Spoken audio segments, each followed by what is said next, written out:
science. Bonjour et bienvenue pour cette énorme erreur. Corrige-moi ça tout de suite. Non, nous n'allons pas vous parler que de requins, mais de poissons cartilagineux.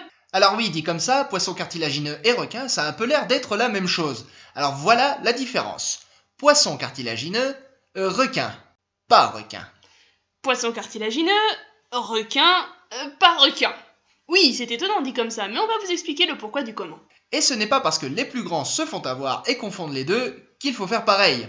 Commençons tout d'abord par une mise au point. Qu'est-ce qu'un poisson cartilagineux ?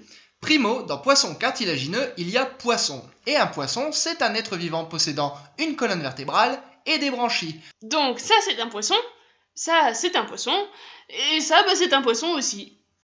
Ah, mais on vous a peut-être dit que les dauphins n'étaient pas des poissons mais des mammifères. Pourtant, regardez, les mammifères ont une colonne vertébrale et, à un moment du développement de l'embryon, ils ont même des branchies. Ces branchies se transforment ensuite en divers éléments de votre crâne et forment votre mâchoire, votre oreille interne ou bien encore votre glotte. Dans la vie de tous les jours, le mot poisson a une définition qui s'applique très bien aux parties de pêche, mais pas du tout aux fossiles ou aux embryons. C'est pourquoi le mot poisson, pour les biologistes et les paléontologues, est rapidement devenu synonyme de vertébré, puisqu'il désigne exactement la même chose, des animaux à vertèbres et qui possèdent des branchies à au moins un moment de leur développement. Mais si vous ne possédez que des branchies, comme ça a été le cas pour certaines espèces d'étranges invertébrés à coquilles nommées les carpoïdes, alors vous n'êtes pas, ou du moins pas encore, un poisson. Par contre, vous en êtes peut-être de très proches parents. Et si, comme l'amphioxus, vous ne possédez qu'une corde dorsale, qui est à la colonne vertébrale ce que l'échafaudage est à la cathédrale, mais que vous ne possédez pas vraiment de branchies squelettiques, alors vous n'êtes pas non plus un poisson. Par contre, vous en êtes peut-être de très proches parents.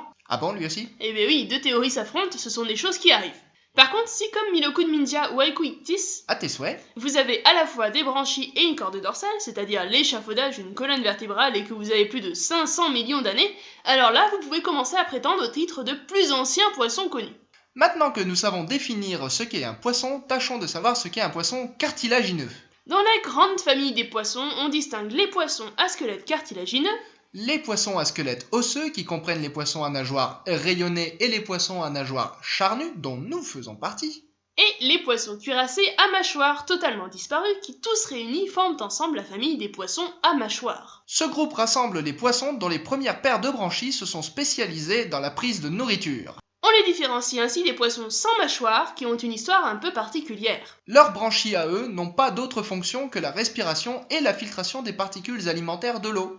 On y distingue des formes cuirassées, toutes disparues, et des formes non cuirassées comme la lamproie actuelle. Cette dernière, loin d'être une survivante des temps anciens, est en fait issue d'une très longue histoire évolutive durant laquelle ses ancêtres ont fait carrière dans le vampirisme. Les vertébrés des restaurants, ceux que nous appelons communément des poissons, ceux des étals de poissonnerie, sont regroupés parmi les poissons osseux à nageoires rayonnées, mais les requins, eux, font partie des poissons cartilagineux. Donc, selon votre définition du mot poisson, les requins peuvent tout aussi bien ne pas être des poissons.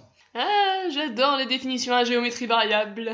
Quelle relation ces poissons entretiennent-ils les uns avec les autres? Déjà, les poissons sans mâchoire présentent les caractéristiques les plus primitives et sont donc à coup sûr à l'origine des poissons munis de mâchoires. Sans oublier les poissons sans mâchoire actuels. Après, c'est là que ça se complique. Parmi les poissons à mâchoire, on a longtemps cru que les poissons cuirassés étaient à l'origine des requins.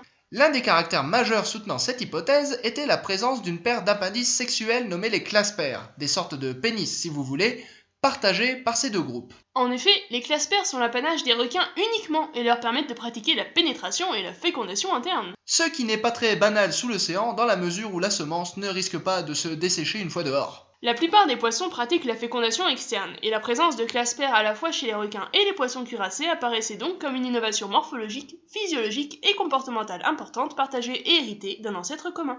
Un petit problème est que les claspères ne sont portés par définition que par les individus mâles, ce qui limite l'efficacité de ce caractère pour la reconnaissance de fossiles. Mais le très gros problème, c'est que la présence de claspères semble avoir été généralisée à tous les poissons, comme en a témoigné la découverte du très bien nommé Microbractus dickii. De plus, certains poissons cuirassés comme Antelognathus possèdent une mâchoire formée par des portions de l'épiderme ossifiées et pas cartilagineuses, une caractéristique garantie 100% en poissons osseux. Alors là, ça devient le gros bazar là-dedans, sans parler du fait que certains spécialistes n'hésitent pas à enraciner le groupe des poissons cartilagineux directement parmi les poissons sans mâchoire télodonte dont les écailles dermiques et branchiales sont remarquablement similaires à celles des poissons cartilagineux. Tout le problème de l'origine des poissons cartilagineux tient dans leur nom. Ils ont en effet comme particularité d'avoir un squelette fait de cartilage, du genre qui ne fossilise pas facilement. Donc, à la question, mais comment reconnaît-on un fossile de poisson cartilagineux? Nous substituerons celle-ci. Qu'est-ce qui, dans le registre fossile, peut être reconnu comme ayant appartenu à du poisson cartilagineux? La nuance est mince, mais pas sans importance, comme vous allez pouvoir le constater. Les plus anciens fossiles qui ont pu être attribués à coup sûr à des poissons cartilagineux sont ceux de Leonodus. Il ne s'agit pour l'instant que de dents, datant d'il y a 411 millions d'années. Mais les plus anciens fossiles ayant pu appartenir à un poisson cartilagineux, sans qu'on en soit sûr pour autant, datent eux de 460 millions d'années.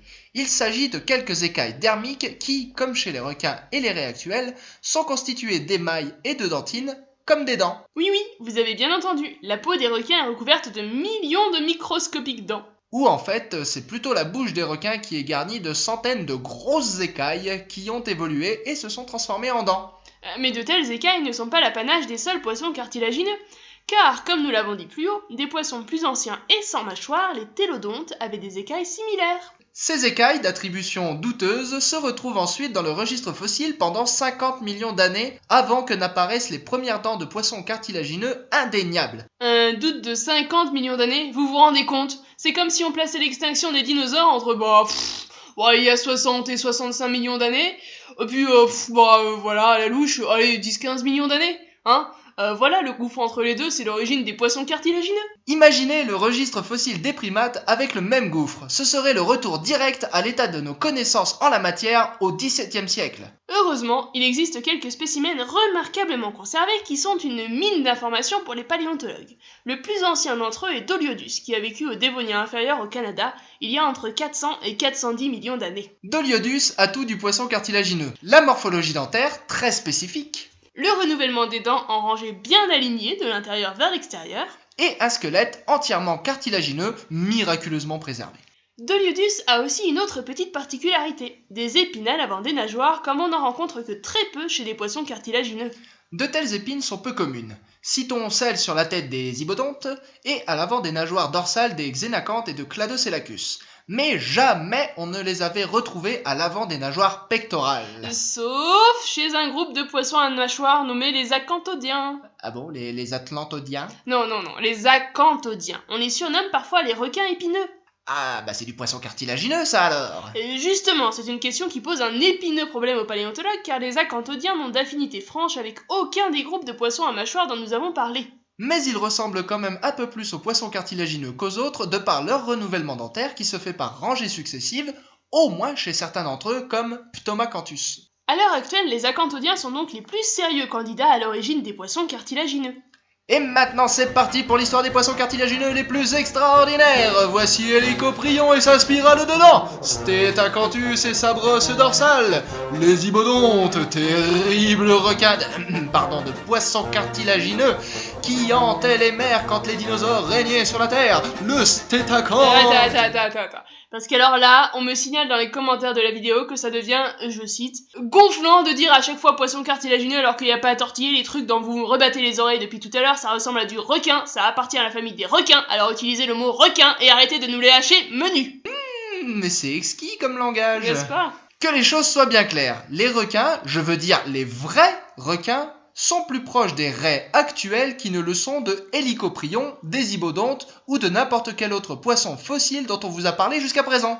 Cela signifie que les raies sont génétiquement plus proches des requins que n'ont jamais pu l'être ces autres espèces. Donc, si vous appelez ça et ça un requin, alors vous ne devez plus appeler cette raie une raie, mais un requin, c'est automatique. Allez-y, dites-le que ça c'est un requin. Non, c'est juste n'importe quoi, appelons les choses par leur nom. Alors s'il vous plaît, appelons un chat, un requin et une raie. Et ça c'est juste des poissons cartilagineux, ce sont d'autres poissons cartilagineux. Parce que, par exemple, la possibilité qu'Hélicoprion soit une forme proche des chimères, un autre groupe de poissons cartilagineux qui ne sont ni des raies ni des requins, est encore à l'étude. Bon, ne nous énervons pas et prenons un exemple plus parlant. Voici deux sportifs. On voit sur ces photographies qu'ils pratiquent le même sport, le tennis. Et voici d'autres sportifs. Je sais pas quel sport ils pratiquent. Dois-je, sous prétexte que je ne sais pas où classer ces sportifs, et sous prétexte que pour moi tous les sportifs se ressemblent, dire que ces sportifs sont des tennismen? Ça m'arrangerait bien. Ça nous simplifierait le langage. Mais ce serait complètement faux. Alors pourquoi par mes écailles devrions-nous dire que ces poissons cartilagineux sont des requins? Ils leur ressemblent, comme n'importe quel poisson peut ressembler à un requin, et même si c'est très pratique de dire que ce sont des requins, et c'est tout simplement faux. Les raies et les requins partagent un certain nombre de caractères hérités de leur ancêtre commun exclusif. Ces caractéristiques uniques ne se retrouvent chez aucun autre poisson cartilagineux. Ils possèdent primitivement un émail dentaire constitué de 3 couches, alors que les hybodontes et les poissons cartilagineux n'en ont qu'une, ou 2 tout au plus. Ils ont aussi une mâchoire diaboliquement mobile et située sous le crâne, et pas à l'avant de celui-ci. Et les requins et les raies ont des vertèbres ossifiées. Un trait tout à fait atypique, vous voyez, pour des poissons qu'on dit cartilagineux. Alors, s'il vous plaît, les mots ont un sens, et celui du mot requin est très précis. Mégalodon était un requin. Le requin blanc est un requin. Mais si pour vous une raie n'est pas un requin, alors ceci ne doit plus être appelé requin. Bon là je crois que c'est bon, on a bien enfoncé le clou là. Hein. Ah non, mais j'insiste. On pourrait croire que c'est une erreur triviale, mais elle a un impact important. En la faisant, vous sous-entendez que les requins sont apparus il y a 460 millions d'années, alors qu'en réalité ils sont pas plus vieux que la lignée ayant donné naissance aux mammifères. Et vous nourrissez le mythe selon lequel ils seraient des artefacts évolutifs, des grands papis du darwinisme, bref, des fossiles vivants. Ce Stop, c'est terminé, merci de l'avoir suivi. Pour tout savoir de l'évolution des poissons cartilagineux, nous vous conseillons les excellents ouvrages de Gilles Cuny. Bon, ok, il commet dans l'un de ses bouquins l'erreur qui conduit à l'idée reçue qu'il critique dans l'autre. Mais il n'en reste pas moins que c'est THE spécialiste de la question et que ses livres sont très complets, écrits avec beaucoup de passion et magistralement illustrés. À consommer sans modération. Merci à tous.